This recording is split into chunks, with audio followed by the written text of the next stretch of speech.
My dear student, ionization constant of acids जिसे हम के भी कहते हैं, आपने इससे पहले के पढ़ा, that is the ionization constant of water, dissociation constant of water, और उससे पहले आपने के को पढ़ा, के को हमने इक्विलिब्रियम कांस्टेंट पढ़ा। तो आज हम पढ़ने जा रहे हैं आयोनाइजेशन कांस्टेंट ऑफ एसिड्स जिसे मैं के कहूंगा। पहली बार ये हमें बताता क्या है, के हमें क्या बताता है, जरा इसको देखें। के इज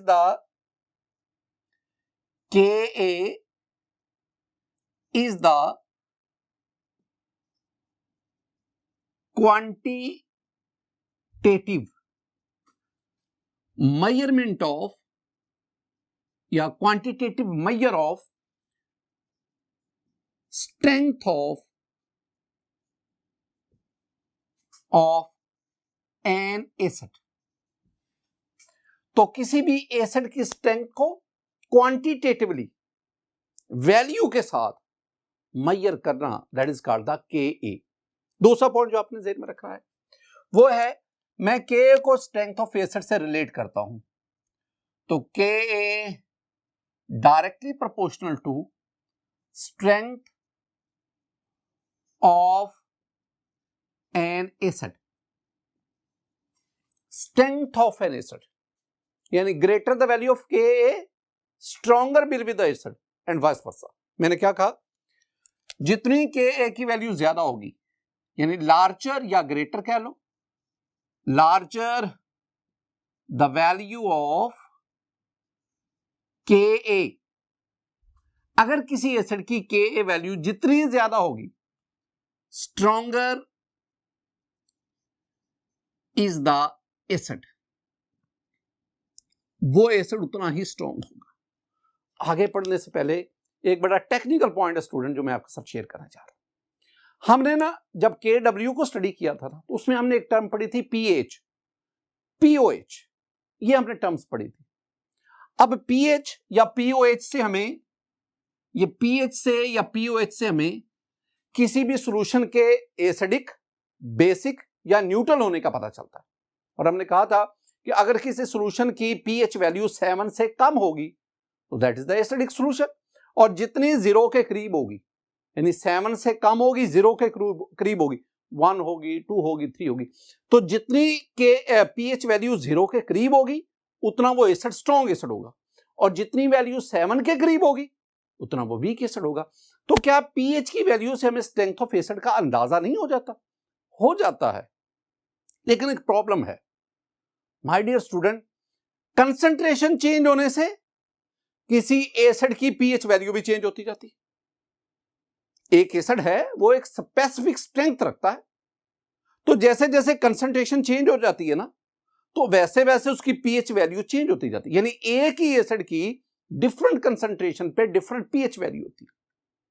हम ऐसा नहीं चाहते, हम कहते हैं कंसंट्रेशन वेरी करे लेकिन एसिडिक स्ट्रेंथ का हमें क्वांटिटेटिवली पता हो। तो फिर हम पीएच पे उतना रिलाय नहीं करते, उसके लिए हम क्या यूज करते हैं, हम के को यूज करते हैं। और हमने ये कहा, क्या कहा कि जितनी के वैल्यू ज्यादा होगी इतना वो एसिड स्ट्रॉन्ग होगा। आप स्टूडेंट लोअर क्लासेस में 9th में 10th में आप ये पढ़ चुके स्ट्रेंथ ऑफ एन एसिड। वो एसिड जो जितना ज्यादा आयोनाइज होगा, जितने वो एक्वस सॉल्यूशन में ज्यादा हाइड्रोजन आयन देगा उतना वो स्ट्रॉन्ग एसिड होगा, और जितनी उसकी एक्सटेंट ऑफ आयोनाइजेशन कम होगी वो वीक एसिड होगा। बाज एसिड ऐसे होते हैं जो एक्वस सॉल्यूशन में मुकम्मल तौर पर आयोनाइज हो जाते हैं, लेकिन कुछ ऐसे भी एसिड होते हैं जो एक्वस सॉल्यूशन में आयोनाइज होते हैं बट लेस देन 100%, यानी मुकम्मल तौर पर आयोनाइज नहीं होते। दे ionises to a limited extent, वो किसी हद तक आयोनाइज होते हैं। अब इसमें देखें, आगे हम बढ़ते हैं तो मैं एक चीज डिराइव करना चाहता हूं student, that is derivation of के। ये के कैसे मालूम किया? माय डियर स्टूडेंट, अगर आप एक बहुत अच्छा लेक्चर याद करना चाहते हैं ना, आप इसको समझना चाहते हैं इन टॉपिक्स को, आपको ना इन दोनों को साइमल्टेनियसली डिस्कस करना चाहिए। एक ही वक्त में दोनों को डिस्कस करते जाओ। जहां पे आपने आयोनाइजेशन कांस्टेंट ऑफ एसिड लिखा, मैंने इधर आयोनाइजेशन कांस्टेंट ऑफ बेसिस लिख दिया। मैंने के ए इसको रिप्रेजेंट करता है तो के बी फिर इसको, यानी मैंने ना के ए और के बी दोनों को साथ साथ डिस्कस करना है। पहली बात क्या है, K is the quantitative measure of strength of an acid. Quantitative measure of strength of, इधर हम क्या कहेंगे, हम कहेंगे K b is the quantitative measure कह लो, मेजरमेंट कह लो of strength of a base, strength of a base. दूसरी बात वही, हम कहेंगे कि K b directly proportional to strength of a base. जितनी किसी बेस की के बी वैल्यू ज्यादा होगी उतना वो बेस स्ट्रॉन्ग होगा। अब भाई ये के ए हम मालूम कैसे करते हैं स्टूडेंट, मेरे पास ना ये एक एसिड है HA, मैं इसे कहता हूं this one is monoprotic acid. What do you mean by monoprotic acid? ऐसा एसिड जो एक्वा सॉल्यूशन में एक प्रोटॉन दे।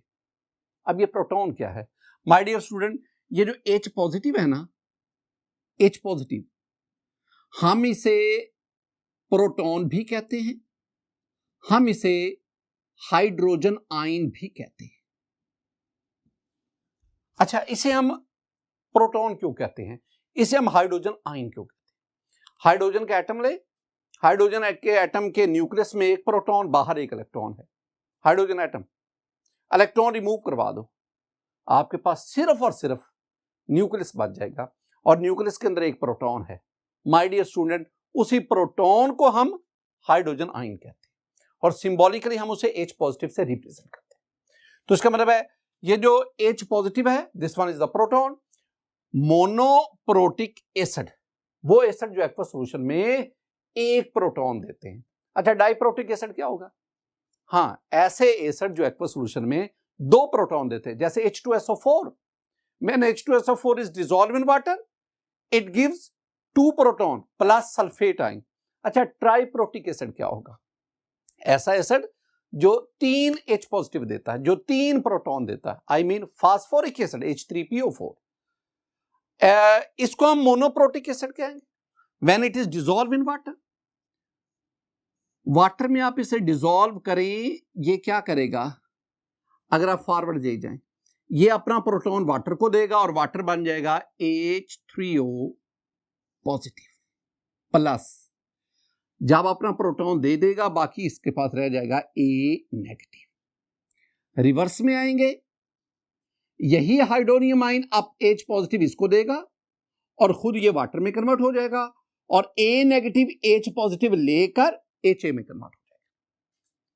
अगर इसका मैं केसी एक्सप्रेशन लिखूं तो my dear student, Kc expression हम पढ़ के आए हैं, प्रोडक्ट को हम ऊपर लेंगे, concentration of H3O positive, concentration of A negative over concentration of HA and concentration of water. एक बहुत इंपॉर्टेंट सेंटेंस, और वो क्या माय डियर स्टूडेंट, इस रिएक्शन में water is in large excess, पानी अब बहुत ज्यादा मिकदार में लेते हैं, लिहाजा during the course of reaction there is no considerable change in the concentration of water. The concentration of water is almost constant. क्या कहेंगे हम?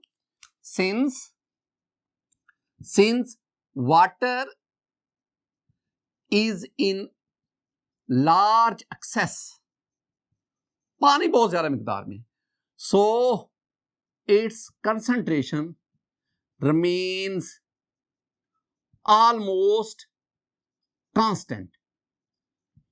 अगर वाटर की कंसंट्रेशन कांस्टेंट रहती है तो कांस्टेंट को कांस्टेंट की तरफ ले आओ। जब आप लाएंगे तो आपके पास स्टूडेंट ये बन जाएगा Kc concentration of water and we have.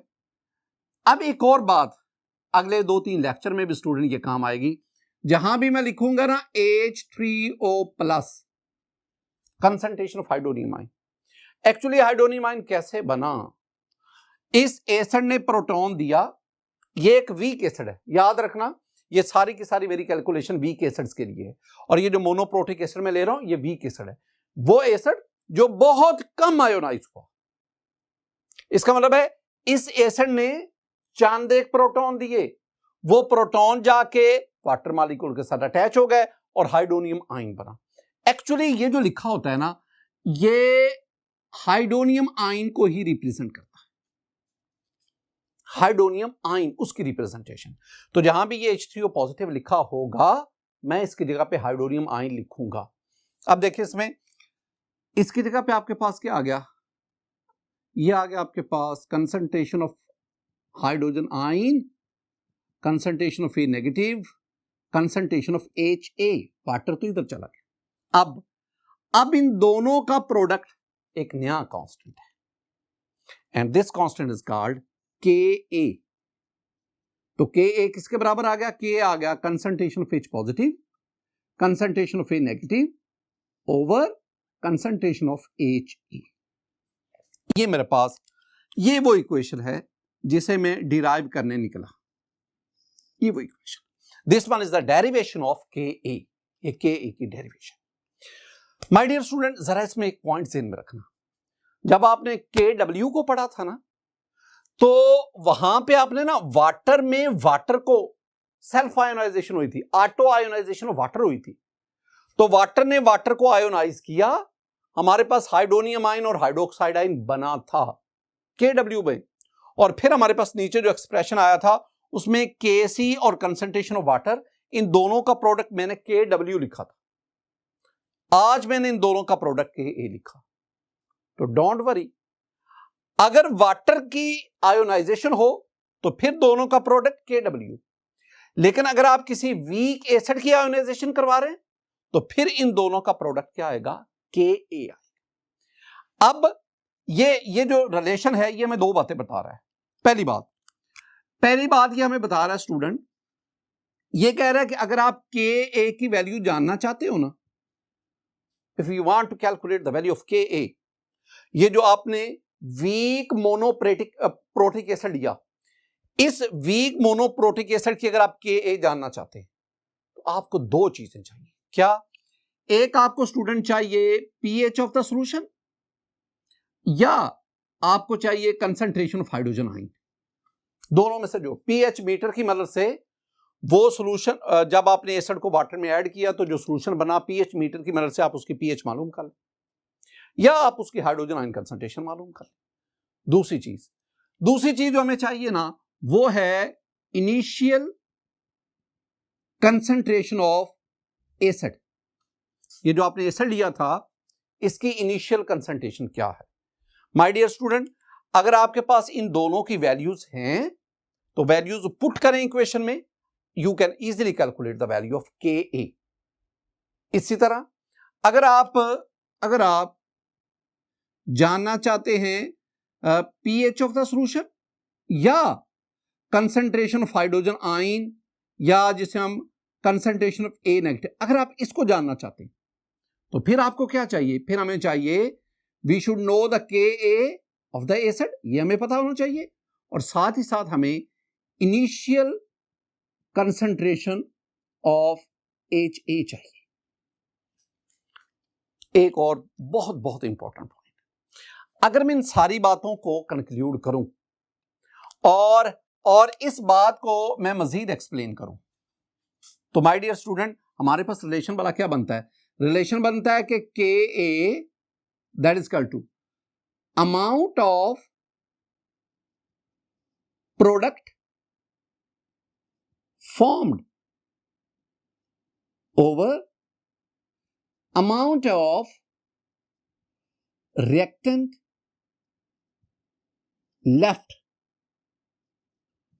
बहुत इंपॉर्टेंट, Ka इन दोनों की रेशो है, कब? At equilibrium state. प्रोडक्ट क्या है? प्रोडक्ट ये है, ये प्रोडक्ट है। रिएक्टेंट क्या है? ये रिएक्टेंट है। अब अगर अमाउंट ऑफ प्रोडक्ट ज्यादा होगी तो Ka वैल्यू भी ज्यादा होगी। अब प्रोडक्ट की अमाउंट कब ज्यादा होगी? जब ये एसिड ज्यादा आयोनाइज होगा। और एसिड कब आयोनाइज ज्यादा होगा? जब ये स्ट्रॉन्ग एसिड होगा। अब इन सारी कड़ियों को आपस में मिलाओ। अगर ये स्ट्रॉन्ग एसिड होगा, आयोनाइजेशन ज्यादा होगी, अमाउंट ऑफ प्रोडक्ट ज्यादा बनेगी और Ka की वैल्यू भी ज्यादा होगी। तो हम कहेंगे अगर एसिड स्ट्रॉन्ग होगा तो Ka की वैल्यू क्या होगी? ज्यादा होगी। मैं 3 फैक्ट आपके साथ शेयर करता हूं, 3 इंपॉर्टेंट पॉइंट्स आपके साथ शेयर करता हूं। पहली बात, माय डियर स्टूडेंट, अगर Ka वैल्यू 1 से 10 पावर, या आप यूं कह लें कि लेस देन 10 पावर 3 हो, अगर Ka value less than 10 power -3 हो, तो this one is the indication of weak acid.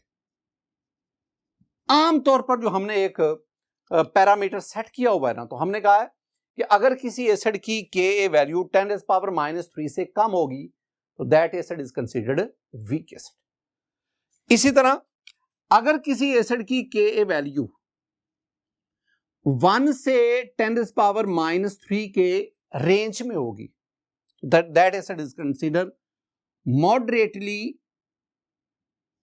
Strong acid. और तीसरी बात, अगर किसी एसिड की Ka वैल्यू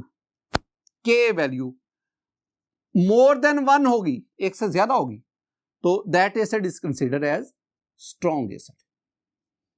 स्ट्रॉन्ग एसिड। मेरा अब आपसे एक क्वेश्चन है, मैं कुछ एसिड लिखता हूं, उनकी Ka वैल्यू लिखता हूं, आपने मुझे बताना है कि whether that acid is weak, strong और मॉडरेटली स्ट्रॉन्ग। अब देखिए, इधर मैं एसिड लिखता हूं और इधर मैं उनकी Ka वैल्यू लिखता हूं। मेरे पास है एसिटिक एसिड, मेरे पास है HCl, मेरे पास है HNO3। अच्छा, जो एसिटिक एसिड है CH3COOH, इसकी Ka वैल्यू है 1.85 क्रॉस 10 पावर -5। HCl इसकी Ka value 10 power +7। HNO3 Ka value 10 power +3।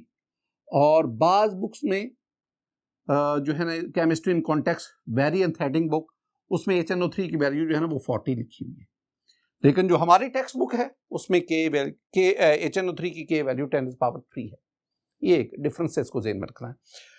अब जरा इसको देखिए, एसिटिक एसिड की Ka वैल्यू ये देखिए 10 पावर -5 है, इस कैटेगरी में आ रहा है, तो उसका मतलब acetic acid is a weak acid. इसके बरक्स HCl और HNO3, इन दोनों की Ka वैल्यू ये मोर देन 1 है, तो इसका मतलब है ये दोनों जो हैं they are considered as strong acid. Student, यहां तक हमने ना Ka के मुतल्लिक कुछ बातें पढ़ी, अभी खत्म नहीं हुआ Ka के बारे में। अब हम इसके बिल्कुल पैरेलल Kb के बारे में पढ़ते हैं कि Kb क्या है। हमने क्या कहा कि Kb is the quantitative measure of strength of a base.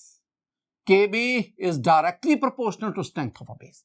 जितनी Kb ज्यादा उतना वो बेस स्ट्रॉन्ग है। अच्छा, बेस हम किसे कहते हैं? बेस हम कहते हैं आर्हीनियस है, लॉरी ब्राउनस्टेड है, लीवस है, यूजेनोविच है, मेनी अदर साइंटिस्ट। आपके पास ना कोई 7 से 8 ऐसी थीरीज हैं जो एसिड और बेस को डिफाइन करती है। उसमें एक थीरी है लॉरी ब्राउनस्टेड एसिड बेस थीरी।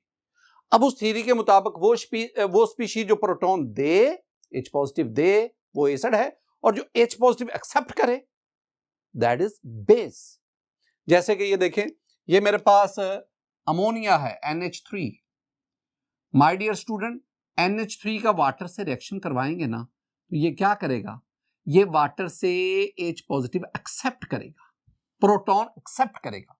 जब एक्सेप्ट करेगा तो हमारे पास ये बन जाएगा NH4 और सॉल्यूशन में OH नेगेटिव चला गया। तो इसका मतलब क्या हुआ कि इस अमोनिया ने प्रोटॉन एक्सेप्ट किया, लिहाजा it will act as a base. क्यों एक्सेप्ट किया? क्योंकि अमोनिया में नाइट्रोजन के पास लोन पेयर है और लोन पेयर की वजह से इसने प्रोटॉन को एक्सेप्ट किया। आपके पास और कई आयन हैं, मॉलिक्यूल हैं जो प्रोटॉन एक्सेप्टर हैं, और all those are called Bronsted Lowry bases. अब इसमें हमने क्या करना है, इसमें हमने डेरिवेशन ऑफ KB। स्टूडेंट मेरे पास ये एक बेस है, ये मैं इसके ऊपर लोन पेयर शो कर देता हूं। मैं इसका रिएक्शन किससे करवाता हूं? वाटर से। जब वाटर से रिएक्शन करवाएंगे, ये वाटर से प्रोटॉन एक्सेप्ट करेगा H पॉजिटिव। जब ये प्रोटॉन एक्सेप्ट करेगा तो ये खुद बन जाएगा BH पॉजिटिव, और वाटर प्रोटॉन देने के बाद OH नेगेटिव रह गया। अब आप इसकी ना KC एक्सप्रेशन लिखिए, तो KC concentration of product, I mean BH positive की कंसंट्रेशन, OH नेगेटिव की concentration over concentration of B and concentration of water. मैं दोबारा यहां पे कहूंगा कि since water is in large, ये जो मैंने सेंटेंस लिखा बिल्कुल same sentence, since water is in large access so it's concentration remains almost constant, लिहाजा इसको इधर ले जाए। जब ले जाएंगे तो आपके पास बनेगा KC concentration of water that is equal to, ये वाटर इधर चला गया, तो concentration of BH positive OH negative over concentration of B। अब इन दोनों का प्रोडक्ट, जब आप बेस की आयोनाइजेशन करवा रहे हैं तो इन दोनों का प्रोडक्ट कहलाएगा KB। तो मेरे पास ये KB क्या आ गया? Concentration of BH positive OH negative over concentration of B। My dear student, ये दूसरी इक्वेशन थी जो हमने यहां से डिराइव की, बिल्कुल सेम सेंस, वही अंदाज जो हमने KA के लिए इख्तियार किया। अब इसमें भी तीन बातें, इंपॉर्टेंट पॉइंट तीन। क्या पहला इंपॉर्टेंट पॉइंट है, अगर KB वैल्यू ये हो लेस देन 10⁻³ तो हम क्या कहेंगे? दूसरी बात, अगर KB वैल्यू हो 1 से 10⁻³ के दरमियान तो बेस की स्ट्रेंथ के बारे में हम क्या कहेंगे? और अगर KB वैल्यू हो ग्रेटर देन 1 तो फिर हम बेस की स्ट्रेंथ के बारे में क्या कहेंगे? ये तीन बातें मैंने आपको KA की सेंस में समझा चुका हूं। माय डियर स्टूडेंट, आगे बढ़ते हैं। एक और बहुत इंपॉर्टेंट बात, ये जो हमारे पास KA चल रहा है ना, मैं KA को एक और शक्ल में लाता हूं, दैट इज कॉल्ड PKA। जब मैं आपको ना KW का कॉन्सेप्ट दे रहा था ना, तो वहां मैंने आपसे स्टूडेंट एक बहुत अहम बात की थी, मैं उसी बात को दोहरा रहा हूं। मैंने आपसे कहा था कि अगर हमारे पास वैल्यू आ जाए ना इस तरह, मेरे पास वैल्यू आ गई जी, जैसे KA of acetic acid CH3COOH, और ये मैंने लिखी है 1.85 क्रॉस 10⁻⁻5। ये जो वैल्यू आती है ना, इसे हम दो नाम देते हैं। इसे हम कहते हैं this one is scientific notation और this one is called exponential notation. Scientific notation और exponential notation. My dear student, the value in scientific notation is difficult to understand, difficult to compare and difficult to translate. मुश्किल है इसको समझना, comparison मुश्किल है कि इसमें साइंटिफिक नोटेशन में जो वैल्यू है, तो फिर क्या करें भाई? आप इस साइंटिफिक नोटेशन की वैल्यू को कॉमन नोटेशन में लाएं। कैसे लाएं? वेरी सिंपल, आप इसका माइनस लॉग ले लो, नेगेटिव लॉग ले लो। अगर साइंटिफिक नोटेशन इसका नेगेटिव लॉग लिया जाए तो it will come in the common notation. Very simple, जैसे कि मेरे पास है 10⁻⁴, मैं इसका नेगेटिव लॉग लेता हूं तो ये 4 हो जाएगा। मेरे पास है 10⁻⁷, मैं इसका नेगेटिव लॉग लेता हूं तो ये मेरे पास आ जाएगा 7। This one is the 10⁻⁴, this one is the scientific notation and 4 this one is the common notation. हमारे पास जो KA और KB की वैल्यू जो आती है ना, वो साइंटिफिक नोटेशन में आती है, हम उसे कॉमन नोटेशन में लाना चाहते हैं। तो वेरी सिंपल, आप उसका नेगेटिव लॉग ले लें। दूसरी मैंने आपसे बात क्या की थी, मैंने कहा था अगर किसी भी चीज का नेगेटिव लॉग लिया जाए ना, किसी का भी, तो आपने उसके कॉरेस्पॉन्डिंग P लिखना है। यानी अगर आप माइनस लॉग KA ले रहे हैं ना, KA scientific notation, common notation में लाना है तो नेगेटिव लॉग लें, तो उसके आप कॉरेस्पॉन्डिंग में आप माइनस लॉग की जगह पे P और साथ आपके पास K। सिमिलरली अगर आपके पास KB है, आप इसका माइनस लॉग लें तो आपके पास आ जाएगा PKB। अब मेरे टॉपिक्स क्या हैं? अब मेरा टॉपिक है PKA, then we will study PKB। पहले PKA डेफिनेट, ये मेरे पास इसकी इक्वेशन है, minus log KA that is equal to PKA। ऊपर लिख लें नेगेटिव log of ionization constant of an acid, जिसे आप KA कहते हैं, इज कॉल्ड PK। ये PKA की डेफिनेशन है, ये उसकी मैथमेटिकल फॉर्म। एक बहुत important sentence student, strength of an acid, ये याद रखना है, strength of an acid is directly proportional to Ka is inversely proportional to pKa। बहुत इंपॉर्टेंट सेंटेंस, ये याद रख देना, जितनी Ka ज्यादा is inversely proportional to pKa। अच्छा, जितनी Ka वैल्यू ज्यादा उतना एसिड स्ट्रॉन्ग, लेकिन इसके बरक्स जितनी PKA वैल्यू ज्यादा होगी किसी एसिड की, PK, उतना जो उसकी स्ट्रेंथ ऑफ एसिड है वो क्या होगी, कम होगी। ये दो चीजें, इन दोनों का रिलेशन भी देख, एक PKA के लिहाज से एक बहुत मुनफरद सी बात, स्टूडेंट जरा गौर से सुनना है, फिर आपने मुझे आंसर करना है। पहले मेरी बात को सुनना है। मेरे पास इधर एसिड है,